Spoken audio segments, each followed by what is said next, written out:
எல்லோருக்கும் வணக்கம். இன்னைக்கு ஷேர் மார்க்கெட்டை ரொம்ப அழகா கண்ட்ரோல் பண்ணியிருக்காங்க. கீழேயே இறங்க விடல.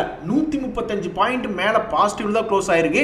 இது எல்லாத்தையும் விட எல்லாத்தோட போர்ட்ஃபோலியோ இன்னைக்கு மிக அழகா 1%, 2%, 3% எல்லாம் இன்னைக்கு போர்ட்ஃபோலியோ கெயின் ஆனவங்க எல்லாம் நிறைய பேர் இருக்காங்க. இன்னைக்கு எஃப்ஐஸ்னுடைய டேட்டா போய் ரொம்ப முக்கியமா நான் கவனிச்சு பார்க்கணும்னு நினைச்சிட்டு இருந்தேன். அங்க கொஞ்சம் ஏமாற்றம் தான். 522 கோடிக்கு அவங்க வித்து தான் வச்சிருக்காங்க. வழக்கம் போல நம்ம ஆளுக்கு தான் 1208 கோடி பணம் போட்டிருக்காங்க. ரைட்டு, அப்போ ஏப்ரல் ஃபுல்னு சொல்லி நாளைக்கு மார்க்கெட்டை இறக்கி விட்டுறாதீங்க அப்படின்றத நம்மளுடைய கோரிக்கை. பட் எது எப்படியோங்க, எஃப்ஐஸ் கடந்த 6 மாசத்துக்கு முன்னாடியே நம்ம கண்டுபிடிச்சிட்டோம். டிஐஸ் போடுற பணத்தை பார்த்துட்டு இனிமேல் எஃப்ஐஸ்னுடைய டேட்டாவை பார்க்கவே வேண்டியதில்லை அப்படின்ற மாதிரியான ஒரு கட்டத்துக்குலாம் நான் போயிட்டேன். ஆமாங்க, நம்மளால 56,000 கோடி பணத்தை போட்டிருக்காங்க போன மாசத்துல கேஷ் மார்க்கெட்ல. அவங்களோட இம்பாக்ட்னு பார்த்தா 3300. இனிமேல் என்னை பொறுத்த வரைக்கும் எஃப்ஐஸ்னுடைய இம்பாக்ட் எதுக்கு இருக்கு அப்படின்னு பார்த்தோம்னா, இன்ட்ராடேல ஒரு டேர்ன் ஓவரை இன்க்ரீஸ் பண்றதுக்கு தானே ஒழிஞ்சு மற்றபடி இவனை வச்சுதான் நம்மளுடைய மார்க்கெட்டை ஏத்தணும் அப்படின்ற காலமெல்லாம் மலையேறி போச்சு. நாங்க கோவமா கிளம்புறோம், போயிட்டு வரோம் அப்படின்ற மாதிரி சொன்னா சரி போயிட்டு வாங்க, கதவு நீக்கிதான் இருக்கு அப்படின்ற சொல்ற நிலைமைக்கு நம்மளுடைய ஷேர் மார்க்கெட் இன்னைக்கு வந்துடுச்சு. நம்ம நாட்டினுடைய பொருளாதாரம் எங்கேயோ போயிட்டு இருக்கு. இப்ப பாத்தீங்கன்னா second highest ever GST collection அப்படின்றது நடந்திருக்கு. 1,78,000 கோடிக்கு கலெக்ஷன் நடந்திருக்கு. இந்த சமயத்துல எப்ப நம்ம நாட்டுக்கு நம்மளுடைய ஷேர் மார்க்கெட்டுக்கு பிரச்சனை வரும் அப்படின்னு பாத்தீங்கன்னா, கார்பரேட் கம்பெனிஸ் ஏதாவது சேலரி இன்கிரிமெண்ட் போடாம இருக்காங்க, அல்லது கார்பரேட் கம்பெனிஸ் எங்க சேலரி நிறுத்தி வச்சிருக்காங்க அப்படின்ற பொழுது மட்டும்தான் எனக்கு தெரிஞ்சு இந்த டாக்ஸ் கலெக்ஷன் ஆகட்டும் அல்லது நம்மளுடைய பொருளாதாரம் ஆகட்டும் பிரச்சனை வரும் ஷேர் மார்க்கெட்டுக்கும் சரி. மற்றபடி நம்ம ஷேர் மார்க்கெட்டுக்கு எந்த பிரச்சனையும் இருக்கிற மாதிரி தெரியல. நான் சத்தியமா சொல்றேன், என் மனசுக்கு என்ன தோணுதுன்னா, இன்னைக்கு ஏதோ ஒரு குரூப் முடிவு பண்ணிட்டாங்க. இன்னைக்கு ஏப்ரல் 1 எல்லா மார்க்கெட்ல இருக்கிற எல்லா ஸ்டாக்ஸையும் மேலே ஏற்றி வச்சிடணும், எல்லாத்தையும் சந்தோஷப்படுத்தணும்னு முடிவு பண்ணிட்டாங்க போல. நெல்லுக்கு பாயறது புல்லுக்கும் பாயிட்டுன்னு சொல்லிட்டு இந்த ஐடியா ஷேர் அவனை இன்னைக்கு ஒரு 8% மேலே ஏற்றி அழகு பார்த்துட்டாங்க. நான் பெரும்பாலான ஷேர்களை போய் எடுத்து பார்க்குறேன், எல்லாமே இப்படி 4%, 3%, 10% ஏகப்பட்ட கம்பெனிகள் ஏறி இருக்கு. ஸோ ஏதோ ஒரு குரூப் ஒரு முடிவு எடுத்து சரி இந்த ஏப்ரல் மாதத்துல இவனில் ஏற்றி விட்டுருவோம் அப்படின்ற மாதிரி ஏற்றி விட்டுருப்பாங்க போல. ஸோ ரீட்டைலர்ஸ் ஃபேவரட்டாக, அதாவது ரீட்டைலர்ஸ் அதிகமாக பணம் போட்டு வச்சிருக்கக்கூடிய ஸ்டாக்குகள், நிறைய ஸ்டாக்குகள் இன்னைக்கு நல்லா மேலே ஏறி வந்திருக்கான். ஸோ இன்னைக்கு கூட யாராவது ஒருத்தர் போர்ட்ஃபோலியோ கும்பா பாடிட்டு இருக்கு நெகட்டிவ் க்ளோஸ்னா உண்மையிலேயே அது ஒரு சங்கடப்படக்கூடிய விஷயமா தான் இருக்கு. நண்பர்களே, ஃபாரினர்ஸ் ஒரு ஐடி ரிலேட்டடான கம்பெனி ஏடிஎஸ்எல் அப்படின்ட்டு அதுல பணம் இப்ப சமீபத்தில் இன்க்ரீஸ் பண்ணிட்டு இருக்காங்க. இந்த அலைடு டிஜிட்டல் சர்வீசஸ்ல நம்ம இன்வெஸ்டர்ஸ்ல போய் பார்க்குறோம். ஃபாரினர் சமீபத்தில் என்ன பண்ணியிருக்காங்க அப்படின்னு பார்த்தோம்னா, இந்த டிசம்பர் குவார்டர்ல 1% அப்படின்றது இவங்களுடைய ஹோல்டிங்ஸ் முதல்ல ஒன்றும் பெருசா இல்லாமல் இருந்தது, இப்போ 1% இன்க்ரீஸ் பண்ணியிருக்காங்க. இவங்களுடைய சமீபத்தினுடைய ப்ராஃபிட் அண்ட் லாஸ் அப்படின்னு பார்க்கும்பொழுது ட்ரெயிலிங் 12 months அப்படின்றது கொஞ்சம் லாஸ்ல இருக்கு. ஏன்னா அது ஒரு 37 கோடி எப்போ ஒரு தடவை நஷ்டம் பண்ணி வச்சிருக்கிறான். இப்போ அவனுடைய மார்ச் எண்டிங் ரிசல்ட் அப்படின்றது நல்லா வருது. ஒரு 15 கோடி 20 கோடி லாபம் அப்படின்னு வந்தா இந்த கம்பெனி டபக்குன்னு ஒரு 40% லாபம் கொடுக்கக்கூடிய வாய்ப்பு இருக்கிறதா நான் பார்க்குறேன். ஏற்கனவே இந்த கம்பெனி 200 ரூபாயெல்லாம் உச்சத்துக்கு போயிருக்கான். சப்போஸ் இந்த பேட்டர்ன்ல இந்த இடத்துல சப்போர்ட் எடுத்துட்டான், கன்ஃபர்மேஷன் ஆயிடுச்சு, மேலே வர்றான் அப்படின்ற மாதிரி இருந்தா இந்த ஷேருக்குள்ள இன்னொரு ஒரு வருஷத்துல 40% லாபம் ஒளிஞ்சிருக்கிறதா தான் நான் பார்க்குறேன். யாருக்கு சந்தோஷம் வருதோ இல்லையோ, இந்த அலைடு டிஜிட்டல் அப்படின்ற ஷேர் 40% இந்த வருஷத்துல ஏறிச்சுன்னா இந்த வெளிநாட்டுக்காரர்களை சந்தோஷப்படுத்தும். ஏதோ ஒரு நம்பிக்கையில 1% வச்சிருக்காங்க. நண்பர்களே, உங்களுக்கு தெரியாது இல்லை, புதுசா வேலைக்கு சேர்ந்தவங்க தான் ஓவரா ஆடுவாங்க. என்னன்னா நைட் டியூட்டி பார்க்கலாங்களா, நீங்க அவங்க வேலை பார்க்கறது இல்லாம நம்மளே சீனியர் பர்சனையும் சேர்த்து உட்கார வைக்கிற மாதிரி உட்கார வச்சாலும் ஆச்சரியப்படுறதுக்குல. அப்படித்தான் ஒரு ஷேர் கோபால் ஸ்நாக்ஸ், அதாவது பொதுவாக ஐபிஓ கம்பெனியில் வந்ததுனாவே அடங்க மாட்டாங்க. 30-40% ஏறுறதும் இறங்குறதும் அவங்களுக்கு சர்வ சாதாரணம். ஸோ இந்த கோபால் ஸ்நாக்ஸ் அவனுடைய ஹை அப்படின்றது 390 அப்படின்றத வச்சிருக்கான் லிஸ்ட் ஆனதுல இருந்து. அதுக்கப்புறம் பார்த்தீங்கன்னா இப்போ ஒரு சப்போர்ட் லெவல்ல அப்படின்ற மாதிரி ட்ரேட் ஆகிட்டு இருக்கான்.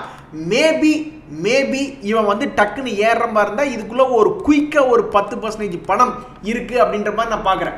எப்படி அப்படி வரும், ஏதாவது ஒரு ட்ரிகர் கிடைக்குமான்னா ஒரு ட்ரிகர் கிடைக்குது. வர ஏப்ரல் 4 அவங்களோட investors meetings and earnings announcement இருக்கு. அதுல ஏதாவது ஒரு குரூப் ஓகே நல்லா தான்ப்பா ப்ரெசென்ட் பண்ணாங்க, எதிர்காலம் நல்லா இருக்குன்னு ஏதாவது ஒன்று சொல்லி டபக்குன்னு ஒரு 10% மேலே ஏறக்கு வாய்ப்பு இருக்கிறதா தான் நான் பார்க்குறேன். அச்சோ பாவம், இந்த பிஇபிஎல்னு ஒரு கம்பெனிங்க, இதில் ஒரு சப்ஸ்கிரைபர் என்ன சொல்லியிருந்தாருன்னா, இதில் வாங்கி நான் மாட்டிக்கிட்டேன் அப்படின்ற மாதிரி சொல்லியிருந்தாப்புல. என்ன ரேட்டுக்குன்னு தெரியல, கண்டிப்பாக இந்த உச்சாணிக்கும் ஒரு 120 தான் இருக்கும்னு நினைக்கிறேன். பட் இந்த கம்பெனி சமீபத்தில் கடந்த ஒரு வருடங்களில் வந்து அவன் ஒரு நிலையா அவனுக்கு ஒரு சப்போர்ட் அப்படின்னா இந்த 80 ரூபா ரேஞ்ச் தான் சப்போர்ட். இப்போ அந்த சப்போர்ட்லேருந்து கொஞ்சம் மேல் நோக்கி வர மாதிரி இருக்கான். ஒருவேளை இது ஒரு சைட்வேஸ் மார்க்கெட்டாக இருந்தால் 93 ரூபாயிலிருந்து 113 ரூபா அசால்ட்டாக வருவான் அப்படின்றத என்னுடைய நம்பிக்கை. ஸோ எப்படியா இந்த ஷேர் தொடர்ந்து மேலே ஏறி 113 ரூபா 120 ரூபா வந்துச்சுன்னா அவன் தப்பிச்சுக்குவார்.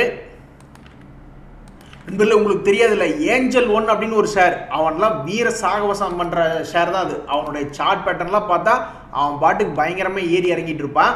இந்த சமயத்தில் இந்த ஒரு ஷேர்னுடைய விலை, ஏஞ்சல் ஒன்னுடைய ஒரு ஷேர்னுடைய விலை பார்த்தீங்கன்னா 3026 ரூபா.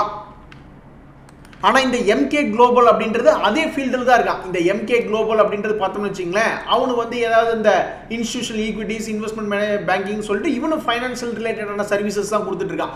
இந்த சமயத்தில் இந்த ஏஞ்சல் ஒன் அப்படின்றது ஒரு ஷேர் வாங்கக்கூடிய கேஷில் இது ஒரு 30 ஷேர் கூட நம்மளால் வாங்கிட முடியும். ஆனால் என்ன ஒரு பிரச்சனைனா, இவனுடைய மார்க்கெட் கேபிட்டல் வெறும் 300 கோடி. திடீர்னு ஏதாவது ஒரு பெரிய கம்பெனி வாங்கணும்னு நினச்சா கூட வாங்கிடுவாங்க. ஆனால் ரிலையன்ஸ் ஏஞ்சல் ஒன்னுடைய மார்க்கெட் கேபிட்டல் அப்படின்னு பார்த்தா 25000 கோடி. அது மட்டும் இல்லை, இவனுடைய பிஎன்எல்லாம் பார்த்தோம்னா ஒரு வருஷத்துக்கு 1000 கோடி அடேங்கப்பா அப்படின்ற மாதிரி லாபம் பண்ணிக்கிட்டு இருக்கான் ஏஞ்சல் ஒன். இந்த எம்கே அப்படின்றது லாபம் பெருசாக இல்லைனாலும் இதுக்கு முன்னாடியெல்லாம் இது ஒரு கும்பா குட்டி லாஸ் மேக்கிங் கம்பெனியாக இருந்திருக்கு. அதுக்கப்புறம் இப்போ ஒரு ப்ராஃபிட் மேக்கிங் கம்பெனியாக இருந்திருக்கு. ஸோ இந்த ஏஞ்சல் ஒன் பெரிய அளவில் ஏறிட்டான். அதே மாதிரி ஏதாவது ஸ்டாக்ஸ் வளரும் பருவத்தில் இருக்குது அப்படின்னா என்னை பொறுத்த வரைக்கும் இந்த எம்கே குளோபல் அப்படின்றது இருக்குது.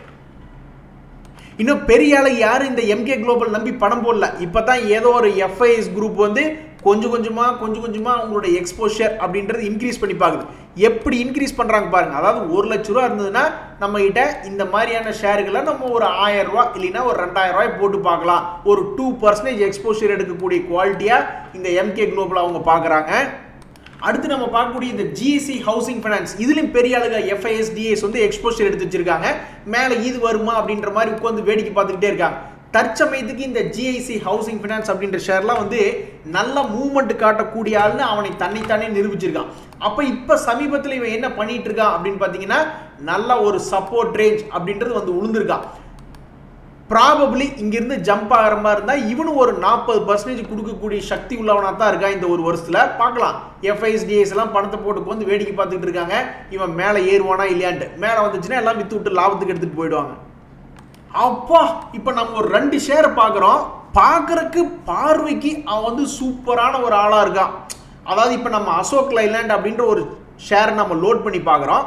அவன் ஏறுற வேகத்தை பார்க்கும்பொழுது சரி ஓகே, அவனுடைய பழைய ரேட் ஒரு 190 ரூபா அல்லது 186 ரூபா, அதாவது இங்கிருந்து ஒரு 8% பக்கம் ஏறக்கூடிய வாய்ப்பு இருக்கிற மாதிரி அசோக் லைலாண்ட் அப்படின்ற ஷேர் வந்து ஒரு பிரேக் அவுட் மொமெண்டம் இருக்கிற மாதிரி காட்டுறான். சிட்டி யூனியன் பேங்க்கும் சளைச்சவன்ல, இதுக்கு முன்னாடியெல்லாம் 170 ரூபா போனவன் தான் எவ்வளவு நாளா ஆல்மோஸ்ட் ஒரு 5 மாசமா வீக் ஜோன்லேயே இருந்துட்டு இன்னைக்கு ஒரு 50 டேஸ் மூவிங் ஆவரேஜை வந்து தாண்டான். அப்படி தாண்டி க்ளோசிங் வைக்கும் பொழுது பார்க்கறதுக்கே பார்வைக்கு இவன் வந்து அப்படியே மேல் நோக்கி ஒரு 170 ரூபா வர்ற மாதிரி காட்டுறான். அது நடக்குதா இல்லையான்றது தெரியல. பட் இன்னைக்கு ஷேர் மார்க்கெட்டில் நல்ல குயிக் மொமெண்டம் அப்படின்னு இருக்கிற மாதிரி யாராவது தன்னைத்தானே காமிச்சுக்கிறாங்கன்னா அது இவனுக்கு 2 பேர் தான், Ashok Leyland city union bank. So இந்த ஷேரை ஏற்கனவே வாங்கி வச்சிருக்கிறவங்களுக்கு இது ஒரு டெக்னிக்கலி ஒரு நல்ல நியூஸ்.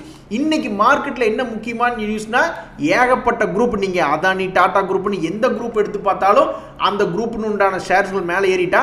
அதானி சொல்யூஷன் தான், அதானி எனர்ஜி சொல்யூஷன் தான் நிஃப்டி நெக்ஸ்ட் 50 இண்டெக்ஸ்லேயே இன்னைக்கு டாப் கெய்னர். அதான் இன்னைக்கு ஷேர் மார்க்கெட்டில் டாப் நியூஸாக இருக்குது. இந்த டிட்டாகர் ஷேர்னு ஒன்று, அதெல்லாம் உச்சாணி கும்பல வாங்கியிருந்தாங்கன்னா கண்டிப்பாக பயந்துட்டு வந்துட்டு இருப்பாங்க. 1231 ரூபாயிலிருந்து ஃபால் ஆனவன் 785 ரூபாய் வந்துட்டான். இப்போ சமீபத்தில் இந்த மார்க்கெட் ஏறினதுனால இது என்ன ஆயிருக்கு அப்படின்னு பார்த்தீங்கன்னா, ஒரு சின்ன பிரேக் அவுட் அப்படின்றது காமிச்சிருக்கான். ஸோ இந்த பிரேக் அவுட் நல்ல வடிக்கு மேலே அவனுடைய பழைய ஹையை டெஸ்ட் பண்ணாவே ஆளை விட்றா சாமி அப்படின்னு பாதி குவான்டிட்டியை குறைச்சக்கூடிய இடமா தான் நான் பார்க்குறேன். நண்பர்களே, மான்யவர் அதாவது வேதந்த் ஃபேஷன்ஸ் அப்படின்ற ஷேர் இன்னைக்கு நான் எடுத்து பார்த்துக்கிட்டு இருந்தேன். அப்படி பார்த்துட்டு இருக்கும்போது தான் இந்த ஷேர் வந்து திரும்பி ஒரு வேளை ஏற ஆரம்பித்தால், அவனுடைய பழைய ஹையெல்லாம் வந்து தொடரமா இருந்தால் இந்த ஷேருக்குள்ள ஒரு 40% இருக்கிறதா நான் பார்க்குறேன். இதுக்கு முன்னாடியே 2022 இதே மாதிரி தான் மார்ச் ஏப்ரல் சமயத்திலிருந்து அந்த வருஷ கடைசிக்குள்ள 1500 ரூபா போனான். இப்போவும் அதே மாதிரி மார்ச் ஏப்ரல் சமயத்தில் நம்ம இருக்கோம். மார்ச்சே முடிஞ்சு ஏப்ரல் தான் கணக்கு வச்சுக்கணும். அந்த ஏப்ரல் சமயத்திலிருந்து இந்த வருஷம் முடிவுக்குள்ள 1400 ரூபா வந்துச்சுன்னா இவன் வந்து சார்ட் பேட்டவனுக்கு கட்டுப்பட்டவன், இவன் ஒரு நல்ல பையன் அப்படின்ற மாதிரி இவனுக்கு நம்ம பேர் கொடுத்துடலாம். சரி நண்பர்களே, இன்றைய சந்தோஷத்துக்கு அளவே இல்லை, நல்லா சந்தோஷமா தான் போயிட்டு இருக்கு. ஏப்ரல் ஃபூல்னு என்னைய போய் நம்பிட்டீங்களே, ஏப்ரல் ஃபூல் அப்படின்னு அடுத்து வரக்கூடிய நாட்களில் யாரும் சொல்லாமல் இருந்தால் ரொம்ப சந்தோஷம் தான். இன்றைய தகவல் அனைத்தும் உங்களுக்கு உதவியாக இருந்ததுன்னா எனக்கு சந்தோஷம் தான். ரொம்ப நன்றி, வணக்கம்.